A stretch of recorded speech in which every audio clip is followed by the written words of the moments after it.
अरे यार, मेरी ही किस्मत फूटी थी जो काका की बातों में आ गया।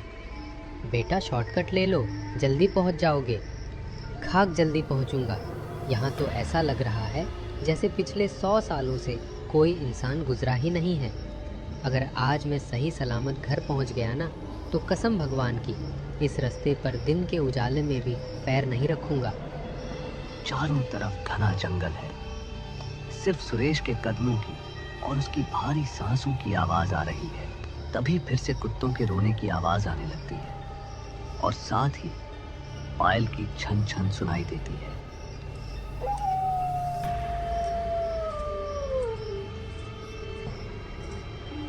कौन कौन है वहाँ? देखो, अगर कोई मजाक कर रहा है तो सामने आ जाओ। मुझे ये सब बिल्कुल पसंद नहीं है। मैं शहर से आया हूँ। मैं इन भूत प्रेतों की कहानियों में विश्वास नहीं करता। लेकिन अगर कोई जानवर है तो हट जाओ रास्ते से। सुरेश आवाज का पीछा करते करते एक बरगद के पेड़ के पास पहुंच जाता है, जहां दुल्हन के जोड़े में एक लड़की खड़ी थी। अरे मैडम, आप यहाँ इतनी रात गए अकेले क्या कर रही हैं? ये जगह सुरक्षित नहीं है। सुना नहीं आपने गांव वालों की बातें?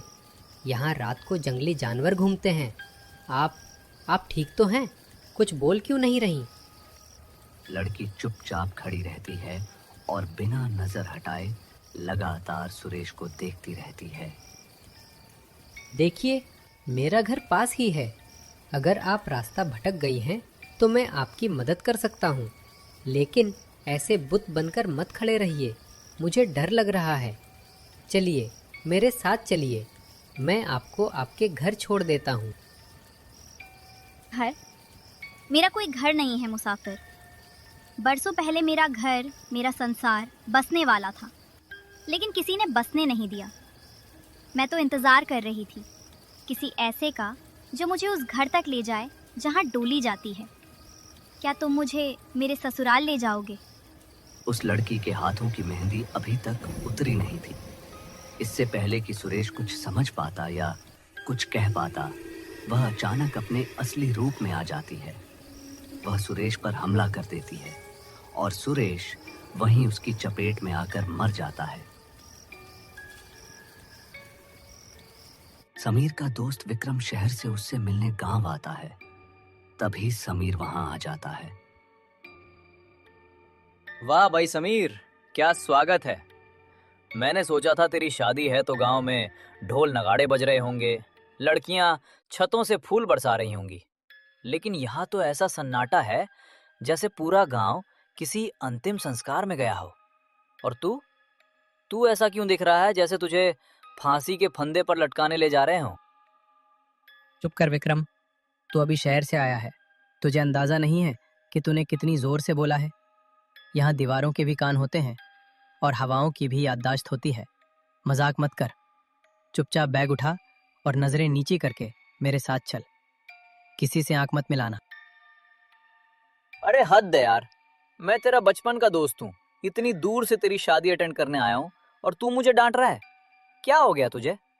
और ये क्या नौटंकी है कि नजरें मत मिलाना? क्या तेरे गांव की लड़कियां मुझे खा जाएंगी अगर मैंने उन्हें देख लिया?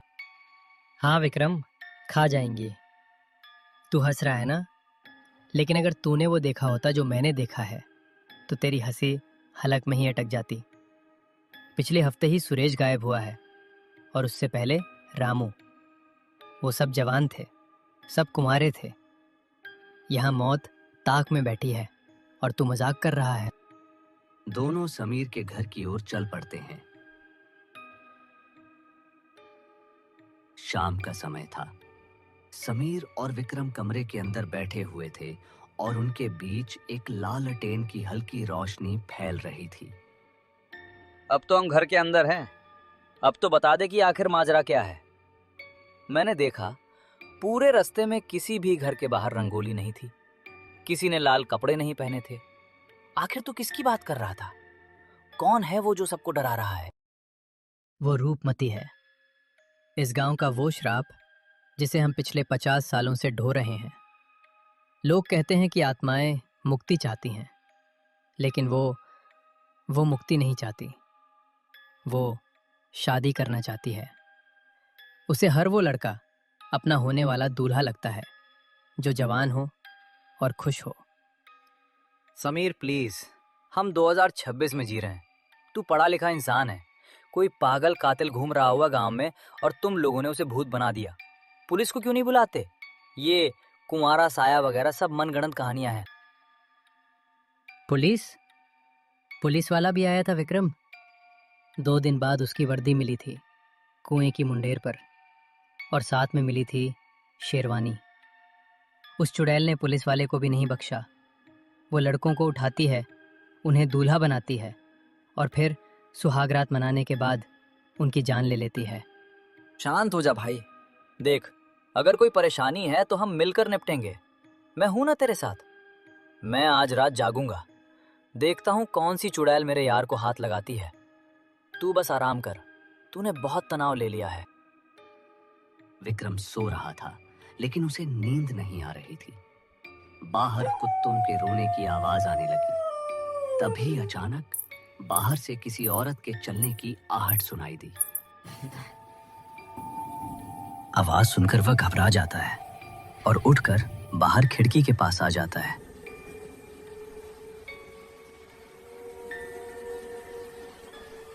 खिड़की के बाहर उसे वही शादी का जोड़ा पहनी हुई औरत दिखाई देती है। वो उसे देखकर धीमी आवाज में बोलती है, मुसाफिर, बाहर बारिश हो रही है, घर का दरवाजा खोल दो, मुझे बहुत ठंड लग रही है। अरे, तुम इतनी रात को दुल्हन के जोड़े में क्या कर रही हो? मैं दरवाजा नहीं खोलूंगा। अच्छा हुआ कि तुम अपने घर चली जाओ।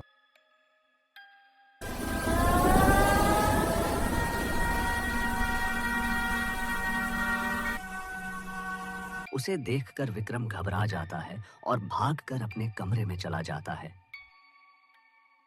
वहां वह रजाई ओढ़कर दुबक जाता है, जैसे वह बेहद डरा हुआ हो। अगले दिन सुबह विक्रम और समीर दोनों मंदिर में पुजारी जी को वह सारी बात बताते हैं, जो भी विक्रम ने रात में देखा था। बाबा, मुझे माफ कर दीजिए। मुझे यकीन नहीं था, लेकिन कल रात मैंने मौत को महसूस किया। वो आवाज, वो कोई इंसान नहीं थी। अब हम क्या करें? वो तो मुझे ले जाएगी। बेटा, वो सिर्फ एक आत्मा नहीं है, वो एक अधूरी इच्छा है जो नफरत में बदल चुकी है। 50 साल पहले उसकी डोली उठने से पहले ही उसकी अस्मत लूटी गई और उसे मार दिया गया। उसका शरीर नहीं मिला, लेकिन उसका वो लाल जोड़ा जिसमें उसकी जान अटकी है, वो आज भी उस पुराने खंडहर में मौजूद है। वो जोड़ा ही उसकी शक्ति है। लेकिन बाबा, उस खंडहर में जो भी गया वो कभी वापस नहीं आया। हम वहां जाकर अपनी जान कैसे जोखिम में डाल सकते हैं? क्या कोई और रास्ता नहीं है? कोई पूजा पाठ? नहीं समीर, पूजा पाठ से वो नहीं जाएगी। अगर उसकी जान उस लाल जोड़े में है तो हमें उसे मिटाना होगा। मैं जाऊंगा, मैं उस जोड़े को जलाऊंगा। संभल कर बेटा, आज अमावस है। आज उसकी ताकत अपने चरम पर होगी। वो तुम्हें रोकने के लिए हर छल करेगी। वो तुम्हें तुम्हारे प्रियजनों की आवाज़ में पुकारेगी, डराएगी, लुभाएगी। अगर तुमने एक पल के लिए भी डर दिखाया तो वो तुम्हारे शरीर पर कब्जा कर लेगी। विक्रम और समीर दोनों ही रात को उस खंडहर की ओर जाने का फैसला कर लेते हैं। वे दोनों रात में खंडहर की ओर चल पड़ते हैं। विक्रम मंदिर से एक हथियार ले आता है और समीर हाथ में लालटेन पकड़े उसके पीछे पीछे चलता है। समीर, मेरी बात ध्यान से सुन। चाहे कुछ भी हो जाए, चाहे तुझे मेरी ही आवाज़ क्यों ना सुनाई दे, पीछे मुड़कर मत देखना। वो हमारे दिमाग से खेलेगी। हमें बस उस खंडहर के मुख्य हॉल तक पहुंचना है। तभी अचानक फिर से कुत्तों के रोने की आवाज आने लगती है। विक्रम समझ जाता है कि अब वो चुड़ैल फिर से आएगी। उसी पल पीछे से पायल की छन छन की आवाज आने लगती है। भाई विक्रम, वो आ गई है। चलो हम वापस घर की ओर चलते हैं। मुझे लगता है हमें इस लफड़े से दूर रहना चाहिए। कम से कम हमारी जान तो बच जाएगी भाई। अरे चुप कर तू, क्या बच्चों की तरह रो रहा है? क्या हर वक्त उससे डरता ही रहना है क्या तूने? कभी लड़ना भी सीख। अगर आज तू यहाँ से चला गया ना तो वो तेरे पीछे लग जाएगी और कभी तुमको नहीं छोड़ेगी। हमें आज ही उसकी साड़ी को जला के उसको खत्म करना होगा ताकि उसका ये श्राप सदा सदा के लिए मिट जाए। चलते चलते वे दोनों फिर उसी खंडहर के पास पहुंच जाते हैं जहां से यह सारा सिलसिला शुरू हुआ था। वे खंडहर के अंदर जाते हैं। अंदर पहुंचते ही देखते हैं कि काली मिट्टी से बने निशानों के बीच उसकी साड़ी पड़ी हुई थी। वह चुड़ैल अचानक उनके सामने प्रकट हो जाती है।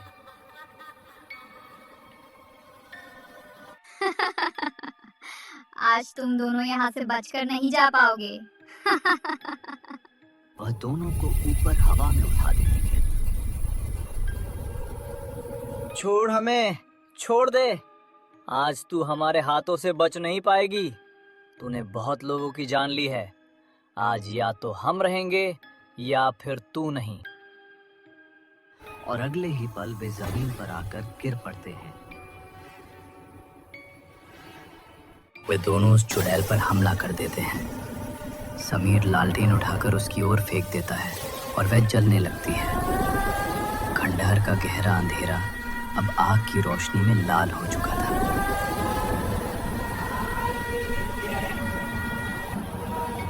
भाई, एक बार फिर से सोच ले, क्या हमने यहाँ आकर सच में सही किया?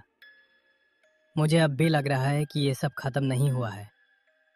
वो चुड़ैल इतनी आसानी से हार मानने वालों में से नहीं है। जिस तरह से उसने आखिरी बार हमें देखा था, उसकी आंखों में जो गुस्सा था, वो अभी भी पीछा कर रहा है मुझे। तू अब भी डर रहा है समीर?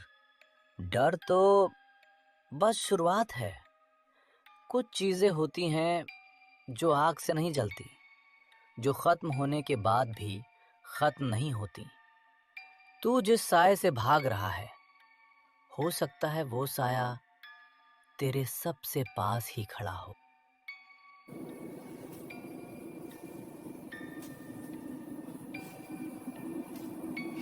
समीर को लगता है कि अब सब कुछ ठीक हो गया है। बेचारा, उसे क्या पता कि जला तो सिर्फ रूपमती का जोड़ा था, उसकी आत्मा नहीं। सबको लगता है कि मैं मर चुकी हूँ, पर अब यह मेरा नया शरीर है और नए शिकार मेरा इंतजार कर रहे हैं। दोस्तों,